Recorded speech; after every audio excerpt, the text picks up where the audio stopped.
Assalamualaikum warahmatullahi taala wabarakatuh. Saya Aslina binti Juso, nombor matrik 258464. Jadi untuk tugasan GMGM 3043 pembangunan organisasi, untuk tugasan individu, saya diberikan tajuk untuk mengulas berkenaan dengan pembangunan kumpulan. Pembangunan membawa maksud perubahan sesebuah organisasi, sama ada dari segi ekonomi, sosial, cara hidup, pekerjaan, taraf hidup dan sebagainya ke arah yang lebih baik ataupun lebih maju.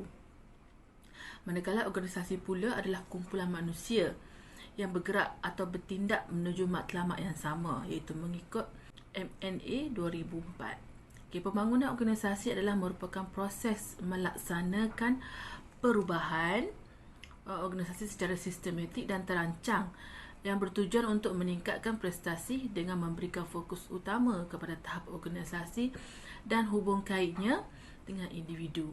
Itu apa yang dikatakan oleh Amin pada tahun 2008. Manakala pembangunan organisasi di negara kita, Malaysia ni telah berkembang dengan jayanya dengan berbagai perubahan yang telah dilakukan oleh peneraju negara, iaitu Perdana Menteri kita, iaitu pucuk pimpinan negara kita, Perdana Menteri Malaysia. Dan ia adalah kesinambungan daripada pucuk pimpinan yang telah lalu, iaitu bermula daripada Tunku Abdul Rahman sehinggalah kepada Perdana Menteri yang sekarang, iaitu Yang Amat Berhormat Datuk Seri Ismail Sabri bin Yaakob, iaitu Perdana Menteri yang ke-9. Okey, kerja dalam kumpulan adalah sinonim dengan pembangunan organisasi. Melaluinya, pelbagai aktiviti yang boleh dilaksanakan untuk meningkatkan hubungan sosial, penentuan peranan dalam pasukan dan kumpulan. Melalui kerja kumpulan juga pelbagai latihan yang boleh diadakan bagi membina pasukan dan juga mengatasi interpersonal dalam kumpulan, yang mana pembentukan pasukan adalah merupakan salah satu asas dalam pembangunan organisasi. Melalui aktiviti pembentukan pasukan, ahli-ahli kumpulan akan dapat belajar dan berusaha mengatasi masalah yang dihadapi dalam situasi yang berbeza. Di samping dapat membina kepercayaan dengan melibatkan diri dalam aktiviti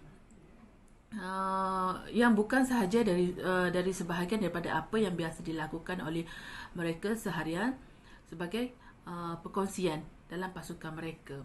Jadi pembentukan pasukan juga dapat dicapai dengan aktiviti pendedahan diri peribadi yang disasarkan, iaitu apa yang dikatakan oleh Palat J dan Matheus P pada 2019. Pembangunan kumpulan bermaksud sebuah jabatan, bahagian, unit atau cawangan dalam sesebuah organisasi. Ia juga boleh dikatakan sebagai sebuah pasukan kerja yang mana terdiri dari kumpulan-kumpulan pekerja atau jawatan kuasa yang dibentuk khas dalam sesebuah organisasi bagi tujuan menjalankan fungsi-fungsi tertentu. Ianya melihat mengapa dan bagaimana kumpulan itu berubah dari masa ke semasa. Perubahan yang akan berlaku adalah sama ada dari segi strategi, struktur, proses, teknologi, budaya dan juga sumber manusia.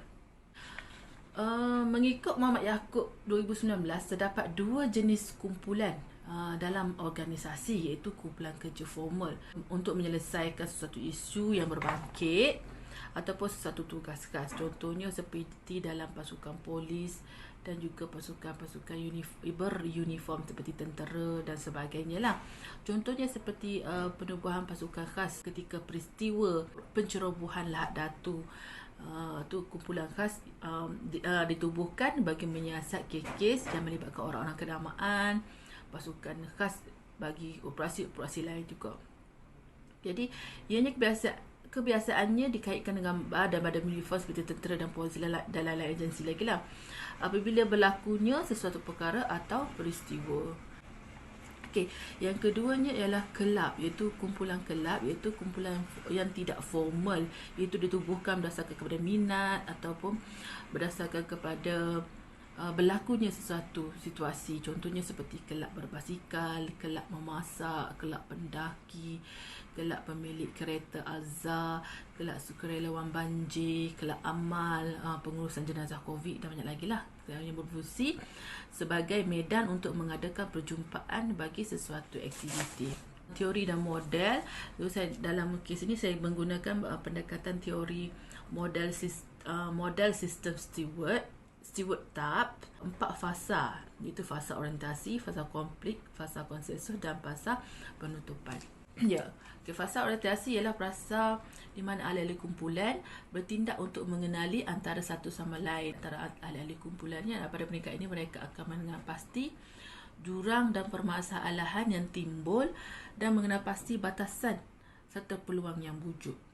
Okey, seterusnya ke fasa konflik, di mana merupakan fasa ini fasa yang penting yang mana konflik akan wujud bagi penghasilan idea-idea baru. Jadi ahli kumpulan ni akan tindak untuk menilai idea-idea daripada ahli-ahli kumpulan tu bagi penyesuaian tujuan pembentukan kumpulan tersebut, tujuan penubuhan kumpulan tersebutlah, apa tujuan sebenarnya. Idea yang bernas untuk kelancaran proses dalam kumpulan tersebutlah. Seterusnya fasa konsensus. Fasa konsensus ni adalah pemilihan idea-idea yang betul lah untuk dalam penentuan objektif kumpulan yang ditubuhkan tu. Jadi untuk seterusnya adalah fasa penutup, iaitu peringkat ini pengesahan sokongan terhadap keputusan akhir yang akan diumumkan, yang mana ia telah dipersetujui bersama, yang mana idea mana yang dipilih. Itu fasa penutupan dia, mana untuk menentukan hala tuju kumpulan tersebut, bagaimana cara kerja kumpulan tersebut lah. Okey, apa yang dijadikan yang boleh dijadikan sebagai contoh adalah penubuhan sebuah kelab atau persatuan dalam sebuah organisasi bagi menjaga kebajikan dalam organisasi. Contohnya kalau dalam polis dia seperti Persatuan Keluarga Polis, atau ringkasnya dikenali sebagai PERCAP, yang mana ianya bagi kontingen Kelantan lah. Ianya di peringkat kontingen dia akan diketuai oleh isteri kepada ketua polis negeri, manakala di peringkat daerah diketuai oleh isteri ketua polis daerah. Termasuklah juga balu-balu, termasuk juga pesara-pesara yang terjejas pendapatan mereka dibantu oleh pihak Persatuan Keluarga Polis ni. Okay, gaya kepimpinan dalam pengurusan kumpulan. Keputusan dan hasil output yang diperolehi oleh kumpulan boleh dipengaruhi oleh gaya kepimpinan yang diamalkan oleh ketua kumpulan. Kepimpinan juga melibatkan usaha merangsang pekerja bawah untuk berperanan supaya matlamat dapat dicapai. Kepimpinan juga melibatkan satu usaha merangsang pekerja bawah untuk berperanan supaya matlamat dapat dicapai, menentukan misi dan hala tuju organisasi dipatuhi dan menjadikan penghubung atau juru bicara organisasi. Yang itu dia dikatakan oleh Syahmila pada tahun 2013. Manakala mengikut Black dan Mountain pula, gaya kepimpinan dibahagikan kepada 4 jenis, iaitu autokratik. Gaya autokratik ini mana ketua akan buat keputusan sendiri tanpa merunding dengan ahli-ahli kumpulan lah. Jadi sifat kebergantungan ini akan memberikan menjadikan setiap ahli mempunyai sifat kebergantungan yang lebih kepada ketua mereka. Okey, seterusnya gaya kepimpinan secara demokratik, iaitu pemimpin jenis ini akan berunding dahulu dengan ahli-ahli kumpulan sebelum sesuatu keputusan itu dibuatlah. Jadi pendekatan komunikasi secara dua hala digunakan dalam kepimpinan demokratik. Pemimpin yang mengamalkan gaya kepimpinan jenis ini akan mempunyai hubungan baik di antara ahli-ahli kumpulan mereka. Okey, seterusnya adalah gaya kepimpinan laissez-faire, iaitu kepimpinan jenis ini menjadikan ahli kumpulan bebas untuk melaksanakan tugas mengikut kehendak atau kadar mereka sendiri. Jadi macam gaya-gaya kepimpinan ni maknanya ketua kumpulan tu bebas, lepaskan kepada ahli-ahli kumpulan macam mana cara dia nak buat, asalkan dapat mendapat hasil. Jadi gaya kepimpinan jenis ini kurangnya pemantauan daripada pihak atasan. Jadi tidak berapa sesuai lah. Okey, seterusnya adalah gaya transaksional, iaitu gaya kepimpinan jenis yang biasa digunakan oleh pemimpin di masa zaman sekarang ya.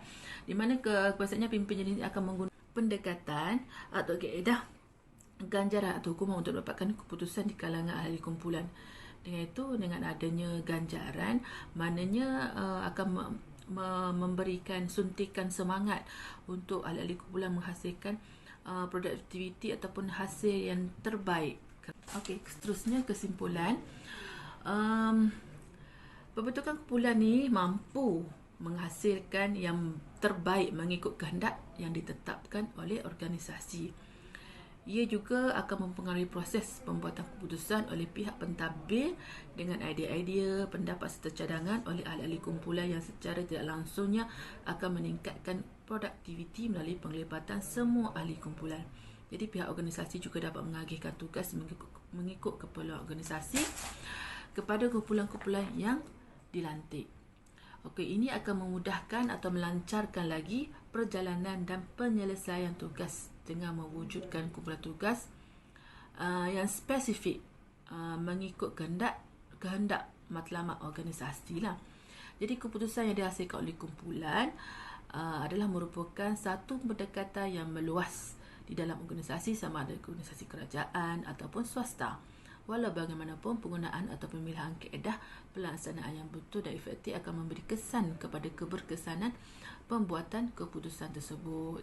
Jadi kejayaan dan kegagalan sesebuah kumpulan adalah bergantung kepada pemilihan ahli kumpulan yang bertepatan dengan tujuan perubahannya. Okey, seterusnya kesimpulan. Pembentukan kumpulan ni mampu menghasilkan yang terbaik mengikut kehendak yang ditetapkan oleh organisasi. Ia juga akan mempengaruhi proses pembuatan keputusan oleh pihak pentadbir dengan idea-idea, pendapat serta cadangan oleh ahli-ahli kumpulan yang secara tidak langsungnya akan meningkatkan produktiviti melalui penglibatan semua ahli kumpulan.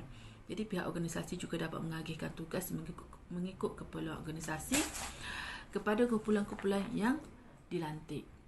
Okey, ini akan memudahkan atau melancarkan lagi perjalanan dan penyelesaian tugas dengan mewujudkan kumpulan tugas yang spesifik mengikut kehendak matlamat organisasi lah. Jadi keputusan yang dihasilkan oleh kumpulan adalah merupakan satu pendekatan yang meluas di dalam organisasi, sama ada organisasi kerajaan ataupun swasta. Walau bagaimanapun, penggunaan atau pemilihan kaedah pelaksanaan yang betul dan efektif akan memberi kesan kepada keberkesanan pembuatan keputusan tersebut. Jadi kejayaan dan kegagalan sesebuah kumpulan adalah bergantung kepada pemilihan ahli kumpulan yang bertepatan dengan tujuan perubahannya. Jadi pemimpin yang sesebuah kumpulan harus bijak dalam memilih ahli kumpulan mengikut peranan dan tugas masing-masing bersesuaian dengan penubuhan tugasan yang diberikan untuk kumpulan-kumpulan tersebutlah. Okey, untuk itu saja daripada saya untuk tugasan individu GMGM 3043 Organisation Development. Sekian, terima kasih.